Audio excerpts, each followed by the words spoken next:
Gulf GTV പ്രഭാത വാർത്തയിലേക്ക് സ്വാഗതം. പ്രധാന വാർത്തകൾ. കനത്ത മഴയെ തുടർന്ന് ഒമാനിൽ പ്രളയം. മലയാളി ഉൾപ്പെടെ 12 പേർ മരിച്ചു. വിദ്യാഭ്യാസ സ്ഥാപനങ്ങൾക്ക് അവധി.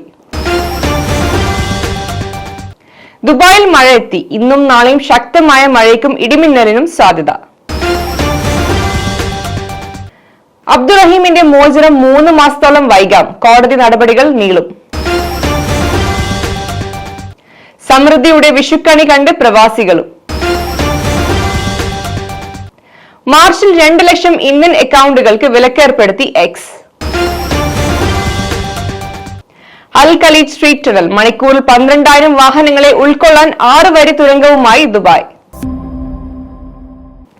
വാർത്തകൾ വിശദമായി. ഒമാനിൽ മഴക്കെടുതിയിൽ മലയാളി ഉൾപ്പെടെ 12 പേർ മരിച്ചു. കൊല്ലം സ്വദേശി സുനിൽകുമാർ സദാനന്ദനാണ് മരിച്ചത്. സൗത്ത് ഷർക്കിയിലെ ജോലി സ്ഥലത്ത് വെച്ച് മതിലിടിഞ്ഞ് വീണാണ് അപകടമുണ്ടായത്. ഉച്ചയ്ക്ക് 3 മണിയോടെയാണ് സംഭവം.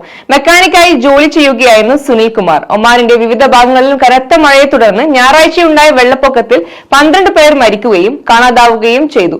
മരിച്ചവരിൽ 9 പേർ വിദ്യാർത്ഥികളാണ്. ബാക്കി 3 പേരിൽ ഒരാൾ പ്രവാസിയാണെന്ന് Oman National Committee for Emergency Management സ്ഥിരീകരിച്ചു. സമദ് അൽ ഷാൻ പ്രദേശത്താണ് ദുരന്തമുണ്ടായത്. അതിനിടെ അൽ മുദൈബി പ്രദേശത്ത് വെള്ളപ്പൊക്കത്തിൽ അകപ്പെട്ട് കാണാതായ 5 പേർക്കായുള്ള തെരച്ചിൽ തുടരുകയാണെന്നും അധികൃതർ വ്യക്തമാക്കി. ദുബായിൽ മഴ എത്തി. ഇന്നും നാളെയും ശക്തമായ മഴയ്ക്കും ഇടിമിന്നലിനും സാധ്യത. ദുബായ് നഗരത്തിന്റെ വിവിധ ഭാഗങ്ങളിൽ ശനിയാഴ്ച വൈകിട്ട് നേരിയ മഴ പെയ്തു. 1 മാസത്തെ വ്രതാനുഷ്ഠത്തിന് ശേഷം പെരുന്നാൾ അവധിയുടെ 9 ദിവസത്തെ നീണ്ട വാരാന്ത്യം മഴയോടെ അവസാനിക്കുന്നതിനാൽ എല്ലാവരും സന്തോഷത്തിലായിരുന്നു. ബുർജ് ഖലീഫ ഡൗൺ ടൗൺ ഏരിയയിൽ ഇടത്തരം മഴ ലഭിച്ചപ്പോൾ മിഡ്ഫിൽ സാമാന്യം നന്നായി മഴ ലഭിച്ചു. Sheikh Zayed Road, Sharjah, Ras al Khaimah, Al Ain, Umm al Quwain എന്നിവിടങ്ങളിൽ നേരിയ മഴയാണ് അനുഭവപ്പെട്ടത്. ഇന്നും നാളെയും കനത്ത മഴയ്ക്ക് സാധ്യതയുള്ളതായി ദേശീയ കാലാവസ്ഥാ കേന്ദ്രം ചില ഭാഗങ്ങളിൽ യെല്ലോ അലർട്ട് പ്രഖ്യാപിച്ചിട്ടുണ്ട്. 34 കോടി രൂപ തയ്യാറായെങ്കിലും സൗദി അറേബ്യയിലെ ജയിലിൽ കഴിയുന്ന അബ്ദുറഹീമിന്റെ മോചനം 1 മാസത്തിലധികം നീളും. പണം കൈമാറ്റം ചെയ്യുന്നതിനും കോടതി നടപടികൾക്കും സമയം വേണ്ടിവരുമെന്നാണ് മോചനം നീളാൻ കാരണം. അതേസമയം കോടതി വ്യവഹാരങ്ങൾ നീണ്ടുപോയാൽ മോചനം 3 മാസത്തോളം വൈകാനും സാധ്യതയുണ്ട്. 18 വർഷത്തിനൊടുവിൽ മോചനത്തിന് ആവശ്യമായ പണം കിട്ടിയെങ്കിലും അല്പം കൂടി കാത്തിരിക്കേണ്ടി വരും ഉമ്മയ്ക്ക്. നിലവിൽ 2 ബാങ്ക് അക്കൗണ്ടുകളിലായുള്ള 34 കോടി അഥവാ 15 മില്യൺ റിയാൽ ഡൽഹിയിലെ വിദേശകാര്യ മന്ത്രാലയത്തിന്റെ അക്കൗണ്ടിലേക്ക് മാറ്റുന്നതാണ് ആദ്യ കടമ്പ. ഇത് പിന്നീട് സൗദിയിലെ ഇന്ത്യൻ എംബസിക്കും കൈമാറും. ഇതിന് മാത്രം 3 ആഴ്ചയോളം സമയമെടുക്കും. പണം ലഭ്യമായ കാര്യം എംബസിയാണ് സൗദി കോടതിയിൽ അറിയിക്കുക. എന്നാൽ നിലവിൽ ഈദ് അവധിയിലുള്ള സൗദി കോടതി ഒരാഴ്ച കഴിഞ്ഞേ തുറക്കൂ.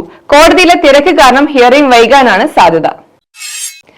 UAE പ്രവാസി സമൂഹം വിഷുപ്പുലരിലേക്ക് കണ്ണു തുറന്നു. മലയാളിയുടെ വിഷുവിന് ഒഴിച്ചുകൂടാനാവാത്ത കണിക്കൊന്ന മുതൽ പാടത്തും പറമ്പുകളിലും വിളഞ്ഞു നിൽക്കുന്ന വെള്ളരിയുമെല്ലാം കടൽ കടന്നെത്തിയിരുന്നു.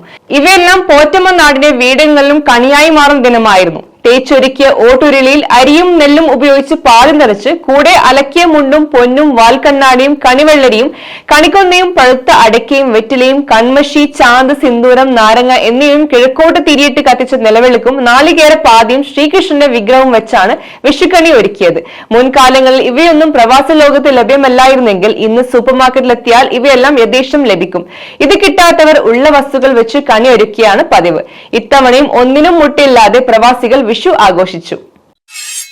ഇലോൺ മസ്കിന്റെ ഉടമസ്ഥയിലുള്ള മൈക്രോ ബ്ലോഗിംഗ് സൈറ്റായ എക്സ് അഥവാ ട്വിറ്റർ 2 ലക്ഷത്തിലേറെ ഇന്ത്യൻ അക്കൗണ്ടുകൾക്ക് നിരോധനം ഏർപ്പെടുത്തി. ഈ വർഷം ഫെബ്രുവരി 26 മാർച്ച് 25 ഇടയിലായി 2,12,627 അക്കൗണ്ടുകളാണ് ബാൻ ചെയ്തത്.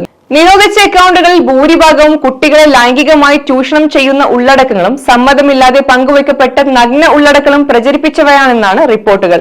അതേസമയം ഇന്ത്യയിലെ തങ്ങളുടെ പ്ലാറ്റ്ഫോമിൽ തീവ്രവാദം പ്രോത്സാഹിപ്പിച്ചതിന് 1235 അക്കൗണ്ടുകൾ എക്സ് കോർപ്പ് നീക്കം ചെയ്തിട്ടുണ്ട്.